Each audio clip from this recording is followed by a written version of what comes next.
Hi, I'm Carmen Cervone from the University of Padua, and today we'll be presenting some work I did with my colleagues on sexist slurs and self-humanization.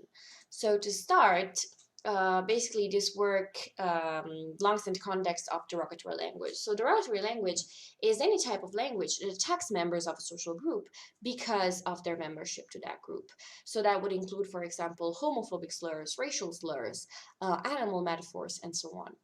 So the literature has shown that derogatory language leads to the dehumanization of attacked social groups. So, for example, priming participants with derogatory language, with homophobic slurs, led participants to dehumanize gay people, for example.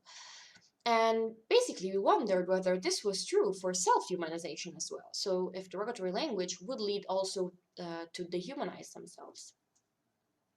So we tested this on women basically and on sexist slurs, with the main question being whether sexist slurs elicit or not self-humanization in women. So as a secondary aim, basically, we also wanted to test whether there is a difference between objectifying and animalizing slurs. So sexist slurs have the characteristic of being, so some of sexist slurs attack sexual behavior, while others are animal metaphors, reference animals, and so on. So basically, we had the hypothesis that objectifying slurs, those attacking sexual behavior, would lead women to self-objectify more, whereas animalizing slurs would lead women to self-infrahumanize, basically. So we ran two pre-registered studies. They were basically identical with the exception of the first task. So we had participants imagining a scenario of grocery shopping. In the first study, they first took the perspective of a university student who then went grocery shopping, whereas in the second study, they imagined themselves directly in the scenario. So after the writing task came the experimental manipulation. So in the grocery shopping scenario, participants basically were verbally attacked by a man who referred to them either with no insults, the control condition, with a generic insult, so that would be the neutral condition, with an animalizing slur, or with an objectifying slur. So we had 4 conditions in total. After the experimental manipulation, participants rated their primary and secondary emotions to assess infrahumanization. They had ratings of self-objectification and perceptions of competence and warmth, basically. So as for the results, probably the most interesting results we have on infrahumanization. So in study 1, we had both positive and negative emotions. In study 2, we discarded the positive emotions because as you can see, there was a pretty strong floor effect, as would be plausible to have given the manipulation. So we will focus on negative emotions. So what do we see is that in the control condition, participants reported more secondary emotions than primary emotions. In the objectifying and animalizing conditions, however, the opposite was true. So participants reported more primary than secondary emotions. So this is very interesting because infrahumanization literature basically postulates that infrahumanization is the deprivation of secondary emotions, in the sense that basically ratings of primary emotions will be stable, will be the same, whereas secondary emotions will decrease. So that is the opposite of what we found. However, we must keep in mind that our experimental manipulation was negative, was a negative event, and these emotions were the emotional reaction to that negative event. So if someone insulted me, for example, it would make little sense that I felt just as angry as if I wasn't insulted, but less resentful or less ashamed, for example. This would make no sense because something negative happened to me. So what should happen if no self-dehumanization occurred is that both types of emotions should increase regardless of their complexity. So if someone insulted me, I should feel more angry, but also more resentful and more ashamed and so on. So I should feel more negative emotions in general. Instead, what we see here is that while primary emotions increase, as they should, secondary emotions do not. So how we interpret this is that basically participants deprive themselves of that sort of complexity that is indicated by secondary emotions, so that while primary emotions again increase as they should have, secondary emotions did not, and they remained stable basically across conditions. So we do indeed interpret this as an evidence of infrahumanization. As for self-objectification, results have different patterns across studies, but they do point to the same evidence. So basically what we see is that in the control conditions, participants rated themselves as more of a person than an object, as would make sense. However, in study 1, in the two sexist conditions, there was no difference between object and person ratings. And in study 2, they even rated themselves more as an object than as a person. So to conclude, in both our studies, we see that indeed, confirming our hypothesis, sexist slurs elicited infrahumanization and self-objectification. For competence and warmth, we didn't find, however, any results, basically. There was no difference between conditions. So this may be because being traits, competence and worth are more stable. Also in study 1, participants had a hard time basically rating competence and warmth. They reported this. So there may be something particular about competence and warmth. But infrahumanization and self-objectification, we did indeed find them in the sexist slurs condition. Interestingly, and opposite to our hypothesis, we did not find any difference between animalizing and objectifying slurs. So this may be due to the Italian language in particular, because in Italian, animalizing slurs often attack sexual behavior, and animal metaphors are used to attack sexual behavior. So, and this has been true since the Romans, really. So it's long history of animalization being used to attack sexual behavior in Italian. So this may have driven the non-difference between, or the similarity between these two conditions. So it would be interesting to test it in other languages, for example, English, where this is not the case, to see whether this holds true or not. But most importantly, the main take-home message of our study, of our work, is that derogatory language goes beyond generic insults. So even with all the limitations that our studies had, as any study does, we see here that sexist slurs always had more negative outcomes than the generic insults. So insulting someone with any kind of insult, basically, and attacking them with a slur has different effects. So it's just not the fact of being insulted, it's the fact that that is derogatory language.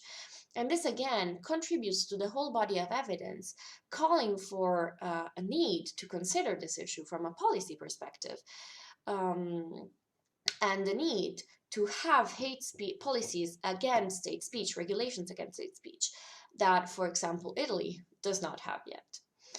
So with this message, I conclude, and I thank you for your attention.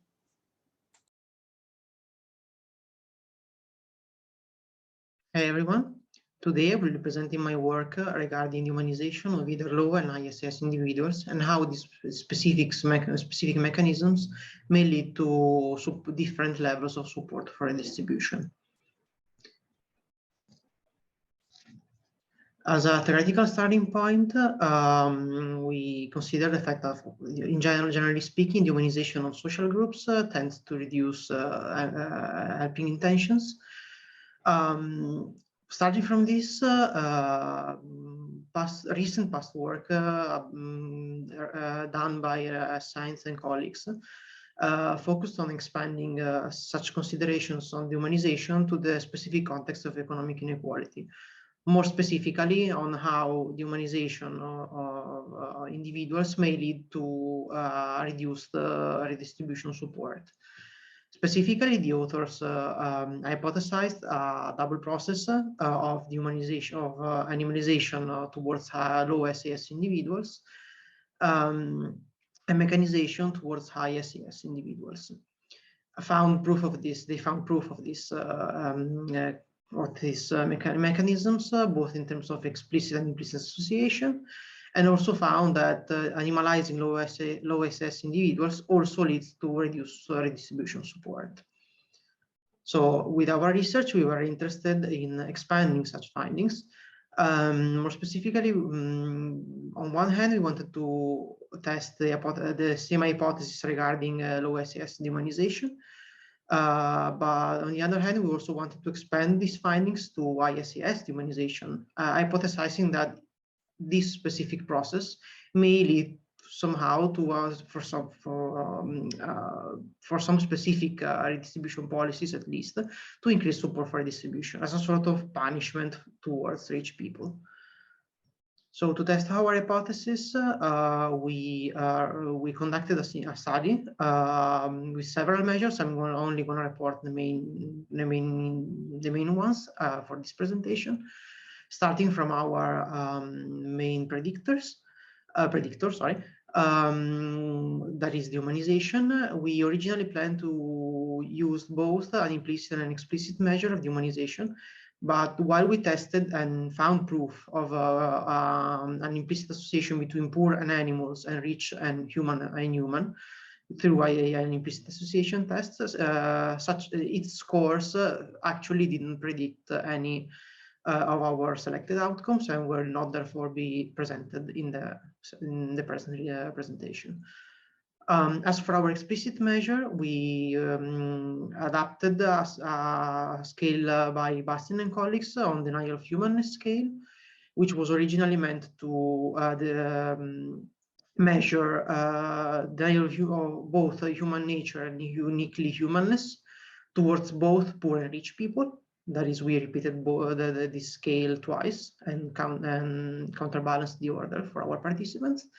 However, due to low internal reliability issues, we were forced to use this scale as a single factor scale, as it was already done in the past, but which didn't allow us to specifically measure processes of mechanization or the animalization towards rich and poor people, respectively.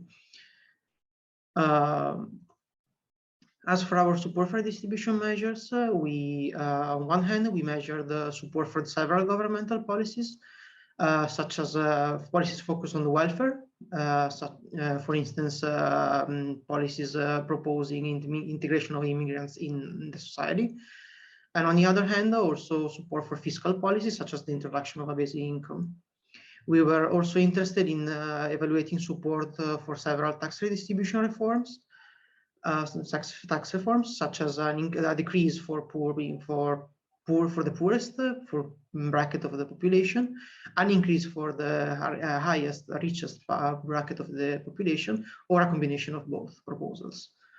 Finally, we also investigated a support for affirmative action by using 3 items. The first one measuring the possibility to introduce affirmation training for poor people, and the second and third focusing on creating fairer hiring quota strategies for low SES individuals. We also consider as a control variables political orientation and income. Our sample was comprised of 126 people, mostly women, but mostly young, actually, because we recruited them through social network. Therefore, we're mostly students. We also had a mostly non-religious sample, and our sample also was leaning towards the political left. Our participants were paid with €5 since this was originally a laboratory setting because of our AT measure. We tested our hypothesis. We ran several linear regression models, and found that low SAS dehumanization predicted reduced support for fiscal policies, and similarly, dehumanization of ISS individuals led to decrease welfare support for welfare policies. As for our tax redistribution measure, low ISS dehumanization was not a significant predictor, but we found that high ISS dehumanization actually predicted higher support for the second item, that is the item proposing an increase in taxes for the richest bracket. Finally, for our affirmative action, we found that low SAS dehumanization predicted reduced support for both items, aiming at creating fairer hiring strategies towards low SAS individuals. Summing it up, our research confirmed past literature on the topic of low SAS dehumanization, specifically when concerning fiscal policies and poor-friendly hiring strategies, which was a novel part of a novel contribution from our research. We also found as a novel contribution that ISS in dehumanization, on one hand, predicted lower support for welfare policies, but on the other, also predicted greater support for a specific item, that is the taxation towards richest people. So to conclude, our novel hypothesis regarding the possibility of a connection between the humanization of ISS individuals and support for tax increases as a form of punishment it's an idea that should it's an hypothesis that should be further studied in future studies. Mostly because of our research comprised a single study for the moment. It was a very skewed sample, and also we included some measures that actually ended up not working, specifically as for the dehumanization, the double form of dehumanization regarding animalization and mechanization did not work. So future studies should further adapt measures in order to replicate our findings. These are my references, and I thank you for your attention.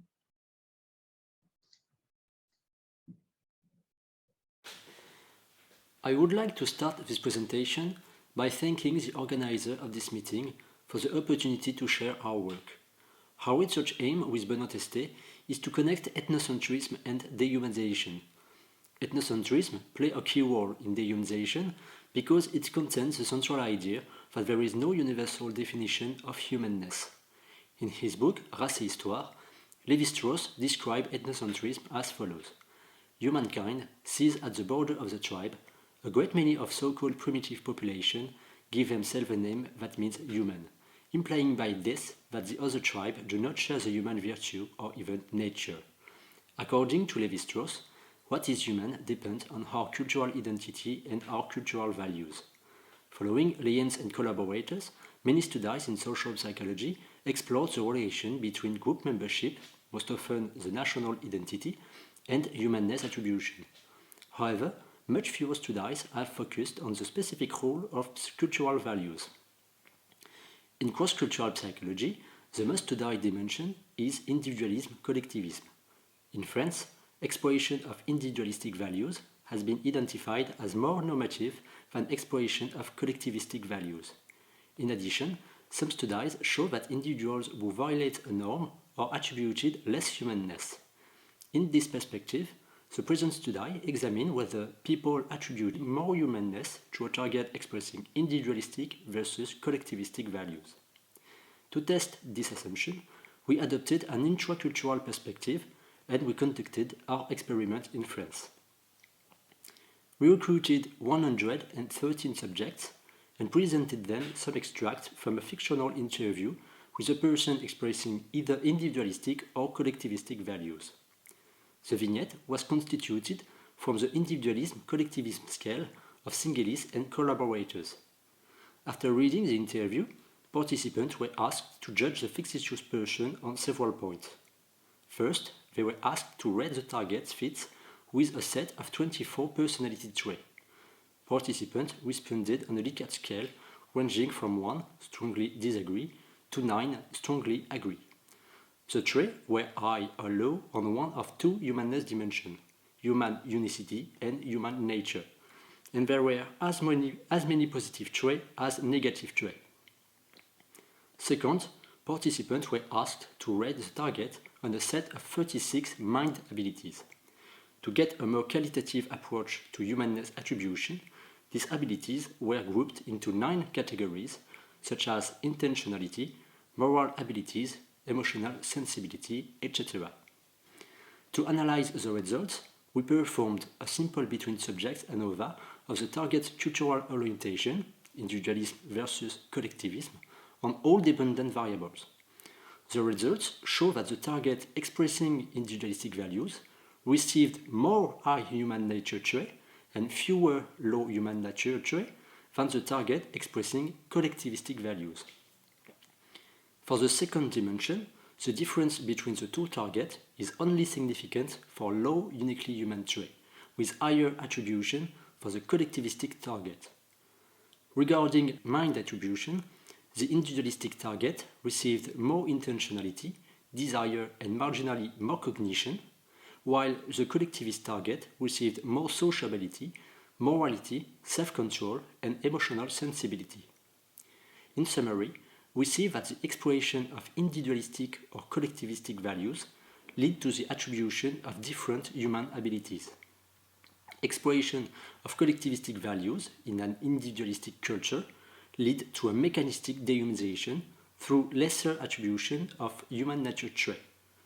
There is less evidence for the animalistic form of dehumanization, as the only significant effect is for low human unicity trait. The result for mind attribution seems to reflect the two dimensions identified by Gray and collaborators. On one hand, we have an association of the individualist with the agency abilities, and on the other hand, an association of the collectivist with the experience abilities. This observation converged with a dyadic model from Gray and collaborators, highlighting a compensation effect between agency and experience dimensions. However, these results don't fit with Aslam assumptions about the relation between the two humanness dimensions and the two mind dimensions. Aslam and collaborators assume a positive association between human nature and the experience dimension on one hand, and between human unicity and the agency dimension in another hand. In the present experiment, these associations are not supported. Compared to the individualistic target, the collectivists get less human nature but more experience. In conclusion, we believe it would be useful to compare different measures of dehumanization more systematically. Improving our understanding of their relation now appears to be one of the most important challenges in this field of research. Hello everyone, I'm Laura Bettinsoli and today I'm present an ongoing research I'm working on in collaboration with Professor Jamie Napier and Professor Magdalena Furmanovic, and this research wants to investigate how attribution on humanness traits varies while considering intersectional categories. As we all know, dehumanization refers to denial of human qualities, traits, and feelings to individuals or group of individuals. And the most important starting point here is that the last 20 years were critical to understand how the phenomenon of dehumanization and infrahumanization are robust across different intergroup contexts, cultures, and languages. And even more importantly, different research show how infrahumanization might persist at different societal levels and how it is contingent on the existence of a meaningful in-group versus out-group distinction. However, very little research so far focuses on how infrahumanization might vary depending on the intersection of categories you are considering. As for most of the social psychology research, indeed, the target of studies have predominantly been single category, where single categories were analyzed one at a time. However, all individuals simultaneously belong to several categories, sexual, racial, and gender groups, to name a few, and a growing body of research shows that the intersection of these categories meaningfully affects the way we categorize and stereotype other people. Generally, intersectional findings are important to illuminate how multiple identities might generate contents that are unique to their subgroups and not generalizable to other groups. Therefore, intersectional research questions the assumption of oversimplifying effects specific to single categories while ignoring the fact that we all belong to multiple categories and identities. In this research, we draw on this intersectional perspective and examining how stereotypes that people hold about some targets affect humanness attribution. So in our research, we included 16 different social targets identified by the intersection of gender, sexual orientation, and race. Because of time constraints, today I represent the last study that contains a total of 16 categories, but as you can see from the table, we originally started with fewer combinations, and study by study we included an additional category. Most important, we were replicating the same pattern of results across all our studies. Specifically here, we presented participants with 16 targets that vary between gender, both male and female, sexual orientation, both homosexual or heterosexual, and race.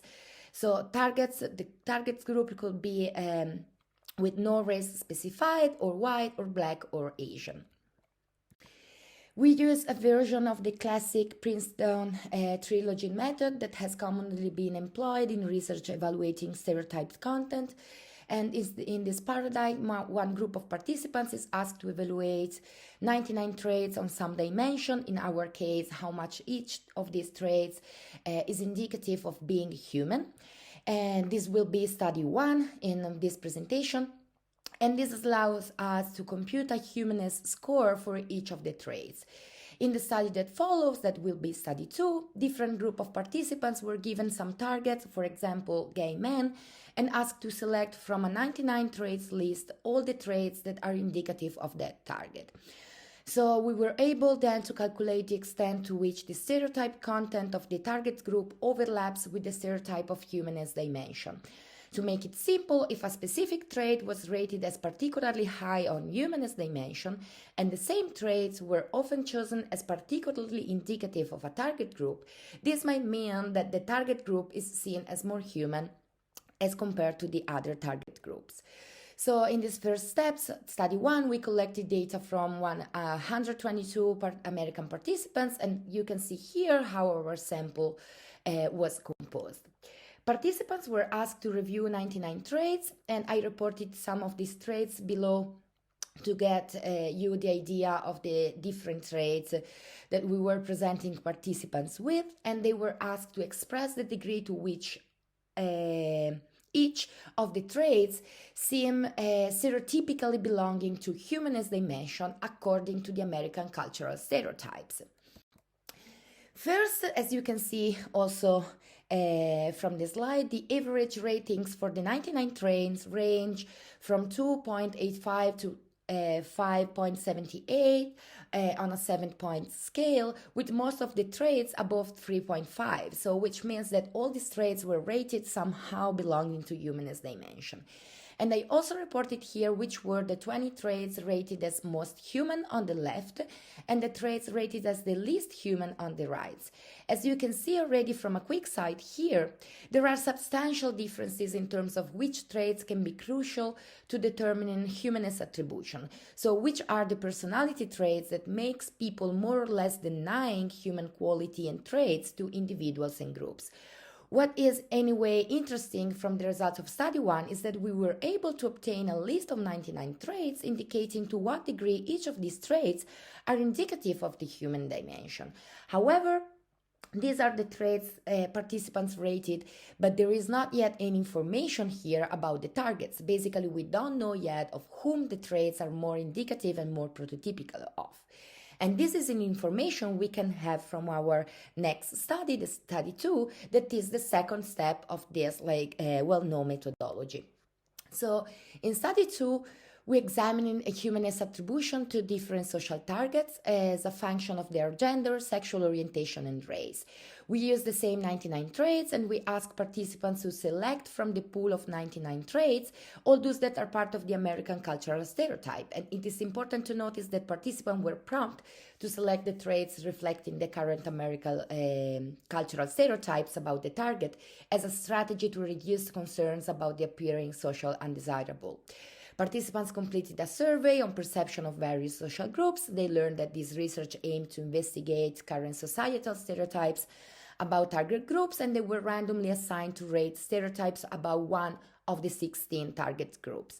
Because infrahumanization is particularly relevant to intergroup context, for this representation we only selected white and heterosexual participants to get a more clear intergroup distinction between race and sexual orientation groups, to see how the traits that have been more often selected for each of the target groups overlap with those that have been rated as high or low in humanness dimension. Also, for the matter of this presentation, we collapsed target gender because we had a balanced sample of male and female participants. That makes also the gender and intergroup context balance. So we will only look at 8 categories in the results section. So we ran up 4x2 ANOVA, including the 4 race targets and the 2 sexual orientation, and our dependent variable was the humanness dimension, resulting from the overlapping between the ratings obtained from study 1 with the traits chosen for each of the target group. I skipped to the next slide where I visually reported the results listed here, so it can be more intuitive for you to follow the description of the results. Interestingly, we found a main effect of sexual orientation that is gay target in general, and this works for both male and female homosexual targets, are stereotyped as more human than heterosexual targets for white heterosexual participants. Following the methodology, this means that traits that were more often chosen for gay targets are also those traits that were more likely rated as high on humanness dimension. All the homosexual targets differ from their heterosexual counterparts, except for Asian heterosexual targets. So basically, Asian men and women were attributed the same degree of humanness attributed to their homosexual counterpart based on the traits participants were selecting. The second main effect is, of course, about target race. And we found that unspecified race targets did not differ from white targets. That reminds the ethnocentric idea that individuals are white by default when no race is specified. Less surprising, black targets were the target group to which white participants attributed less humanness, whereas Asian targets resulted to be the target group to which white participants attributed most humanness. And this is interesting because it speaks somehow against an intergroup infrahumanization processes. The most interesting results here is without doubt that homosexual targets are stereotyped as the most human, but more importantly, there is no difference among homosexual targets based on their race. It looks like all the homosexual targets, regardless their race score, seemingly on humanness dimension, and they are unique and specific category that overrules race differences and somehow erase any kind of potential race effect. This is in line with recent findings where black gay men are stereotyped as less black and more white than black heterosexual men. Therefore, Petsko and Bodenhausen, the authors of this research, speak about a race effect of sexual orientation. The fact that gay targets across different racial groups do not overlap with prototypical traits of their own superordinate categories might suggest that gay targets, regardless race, are somehow perceived under one umbrella of gayness stereotypes, which attenuates racial stereotypes and in contrast emphasize the non-prototypicality of being gay. In order to better understand which traits were determining the overlapping with the humanness dimension, I reported here the most 10 traits selected for the heterosexual targets across races. As you can see, the traits vary based on ethnicity, with similarities between unspecified race and white targets, with a preponderant choice of negative traits for black targets, such as aggressive and violent, and with different specific traits for Asian targets. And this content emphasized the idea of intersectionality research, telling us that any combination generates unique content, and this is not generalizable to superordinate categories. More interesting when analyzing the content for homosexual targets across races. As you can see, they are all very similar regardless their ethnicity, with very few differences, but mostly highlighting a personality profile of individuals who share traits like being artistic, talkative, progressive, pleasure-loving, loud. Again, it looks like homosexuality can somehow attenuate differences among races, although it's important to notice that gay Asian targets show some traits that were also prototypical of Asian heterosexual targets and that differ from other homosexual targets, such as, for instance, being shy, intelligent, kind, and neat. In order to better understand the overlapping between homosexual target, Asian heterosexual targets, and humanness attribution, we adopted a more qualitative approach by looking at which traits accounted by for similarities among heterosexual Asian target, homosexual targets, and the traits rated as the most human. And I have considered here the most selecting 10 traits and the most human 10 traits rated in the study 1. In doing so, we created a Venn diagram, and as you can see, there is no trait in common between the two targets group and the humanness dimension, but somehow there can be different reasons that can explain why homosexual targets and Asian heterosexual targets score higher than all the other targets on humanness. For instance, the overlapping between traits chosen for homosexual target and humanness dimension tell us about traits like pleasure-loving, being talkative, artistic, passionate, that of course are all traits that are specific and unique to human dimension. On the other side, Asian heterosexual targets and humanness dimension overlaps shows traits like loyal to family ties and being intelligent. More experimental work needs to be done here to better understand which can be the underlying reason to differences in humanness attribution among all these social categories.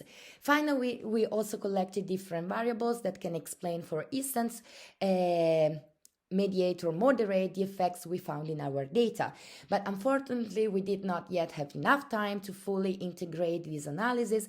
But as you can see, for instance, femininity, communioness, sociability, but also this idea of homosexual target being part of a specific category that overrules other categories that here we refer as gayness, but also richness, are all variables that strongly correlates with humanness attribution, and that probably might explain why both homosexual targets, regardless their race, and Asian targets in general, can be stereotyped as more human than other social categories, if we think about femininity, but also richness, but also sociability in the case of homosexual target. So finally, there is still much work to do here, but we believe that digging more into this data might reveal some interesting insights to better understand infrahumanization in intergroup context, and that specifically might show how much important is to adopt in interaction and in this intersectional framing in social psychology research. So thank you so much for your attention.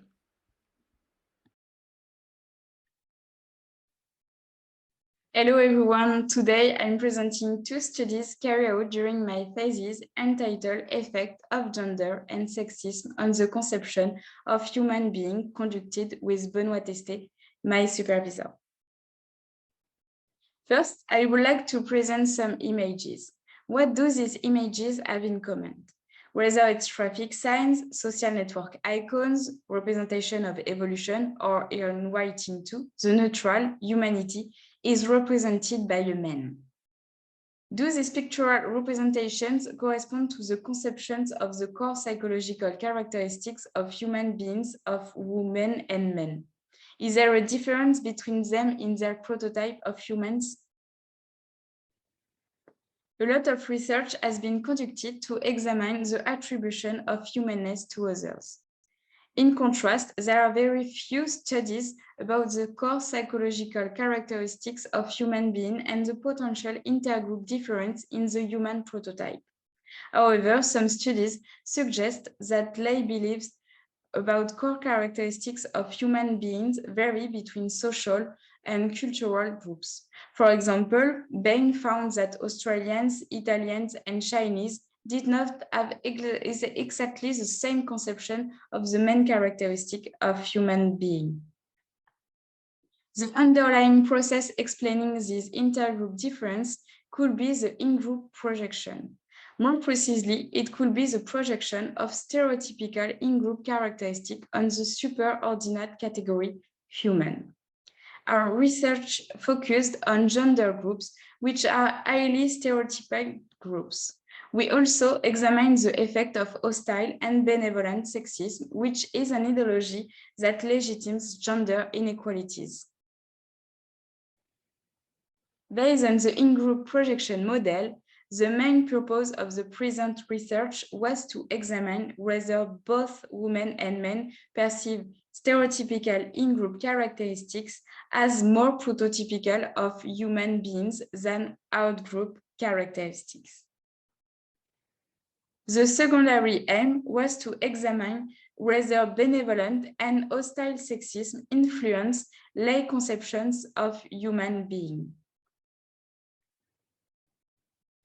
Two studies were conducted in France using the target-based approach. 12 stereotypically feminine and 12 masculine characteristics were selected. The participants indicated the importance, the centrality in the definition of human being for each characteristic. For example, is being sensitive important in your definition of human being? And we also measured ambivalent sexism with 2 dimensions in the second study, hostile and benevolent sexism. For both studies, a mixed ANOVA model was conducted with the gender of participants and the stereotypical characteristic, feminine and masculine, as factors. Contrary to our hypothesis, there was no effect of participants' gender. A main effect of the stereotypical characteristics was found. Results showed that stereotypically feminine characteristics were perceived as more prototypical of humans than masculine ones, regardless of the participants' gender. Furthermore, we examined the main effect of hostile and benevolent sexism and the interaction with participants' gender on the centrality of feminine and masculine characteristics to define human. First, no effect on masculine characteristics was significant. However, we find the main effect of benevolent sexism on feminine stereotypical characteristics. More precisely, the more benevolent sexism the participants expressed, the more they perceived feminine stereotypical characteristics as central in the definition of human being, but not masculine ones, regardless of participants' gender. First, the result didn't support our main hypothesis in either study. No difference between men and women in their conceptions of the core psychological characteristics of human beings was found. More precisely, the stereotypically feminine characteristics were perceived as more prototypical of humans by both women and men. Therefore, women perceive their in-group characteristics as more prototypically human, whereas men perceive out-group characteristics as more important in their definition of human.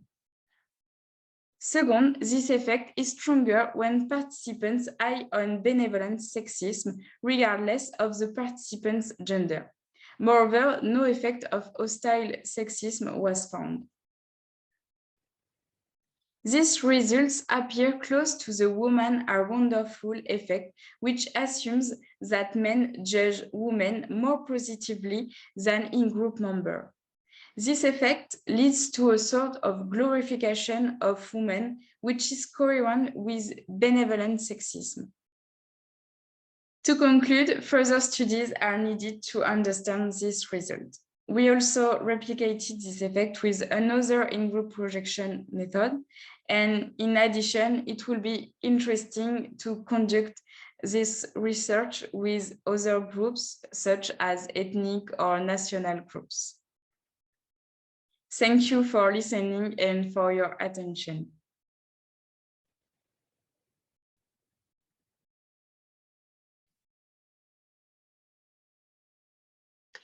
Hi, everybody. I'm going to present today. I'm Islam Borinca, and I'm going to present about out-group dehumanization and imaginate contact as a function of political ideology. So we know that immigration happens for different reasons, and recently something that we cannot really avoid it, because immigration happens for political reason, geographical reason, economic reason, and so on. One of the benefits of immigration is that we have a better diversity. So the population get more diverse cultures, exchanges, experiences, and so on. But at the same time, immigration provokes adverse reaction among the populations. For example, research has shown that individuals who endorse the conservative ideology oppose immigration because they value stability and conformity. So they like cultural unity and accept and justify inequality. So let's be specific here, inequalities that have to do with all groups, for example, immigrants or other ethnic minorities within the country. However, this is not the case with individuals who endorse a liberal ideology, because these people or these individuals value diversity, value social change, and social equality. So, can political ideology trigger dehumanization? Yeah, research has shown that political ideology can trigger some individuals to dehumanize other group members. Conservatives tend to consider immigrants as less evolved and civilized, and are more inclined to support aggressive, even inhuman actions against immigrants and other odd group members. The interesting thing is that, you know, people also, if they are conservative or liberals, they can start to humanize also another, like, partisan or another individual who support a different political party. So we know that odd group dehumanization has far-reaching consequences for intergroup relations. Research, for example, in the United States has shown that those who score high in dehumanization were most likely to cast immigrants in threatening terms, will hold sympathy, and take aversive action towards them, like detention, expulsion, and so on. So in order to implement some kind of intervention with people, especially people who demonize immigrants and support political ideology that oppose ethnic diversity, we try to use, like, we bring imagined positive contact. So imagined positive contact involves a mental simulation of a positive interaction with all group members, and has been shown to improve intergroup relations. Research on the link between imagined contact and dehumanization has shown that the more people have dehumanized immigrants, the less willing are to have contact, different forms of contact, and when people have contact, even imagined one, then the less dehumanized immigrants. Research on the link between imagined contact and political ideology has shown that imagined contact can improve intergroup relation among individuals who endorse value most opposed to ethnic diversity. That being said, among people, for example, who score high in right-wing authoritarianism. So in our research, we tried to examine three hypotheses. So the first, we wanted to see whether odd group dehumanization moderates the effect of imagined contact on odd group support or support toward immigrants among conservatives versus liberals. Then we wanted to see the same hypothesis regarding odd group emotions. And finally, we predicted that the interaction between imagined contact and odd group dehumanization among conservatives will be mediated by, among conservatives, odd group support will be mediated by odd group emotions. So in experiment 1, we had 332 American citizens. We measured political ideology as an individual difference. We measure odd group dehumanization as an individual difference. And then we experimentally manipulated imagined positive contact. Basically, this is the scenario that we use. So basically, a native person has the possibility to meet an immigrant. In this case, was a Mexican immigrant. and to have a nice and pleasant conversation with them and discover nice and pleasant things about Mexican immigrants.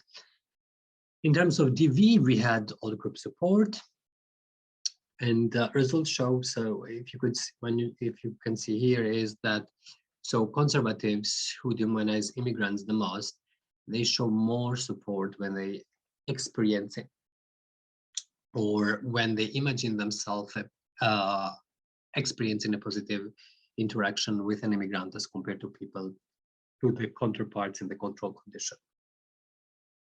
Then we did the second experiment, again with American citizens. We measured political ideology as before, out-group demonization as before, and then we had imagined contact, but in this case, we had a different out-group. So we had Muslim immigrants, but the scenario was the same as in the previous study. Then, in addition to out-group support, we measured out-group emotions. And results showed that conservatives who demonize immigrants the most, again, they support more Muslim immigrants when they imagine having positive interaction with them as compared to no contact condition. And the same is for emotion, positive emotion. So conservatives who demonize immigrants the most, they show more positive emotion in positive contact conditions compared to neutral. And finally, our last hypothesis is that our findings show that positive imagined contact for people who endorse conservative ideology and demonize immigrants the most influence positively positive emotions, which in turn influence support for immigrants. So discussion and implication. There is a hope for improving intergroup relations among individuals who oppose ethnic diversity, such as those who demonize immigrants the most and endorse conservative ideology. Increasing positive emotion and hence support for immigrants. Imagined contact dissolves the link between demonization support and positive emotions, because our findings also showed that out-group imagined contact can moderate the effect of out-group demonization, because the more demonization and less support, the more demonization and less positive emotions was significant, like this negative link was significant in the control condition, but it was not significant in the positive contact condition. So that is another story of our findings. What can be learned from these findings regarding social cohesion?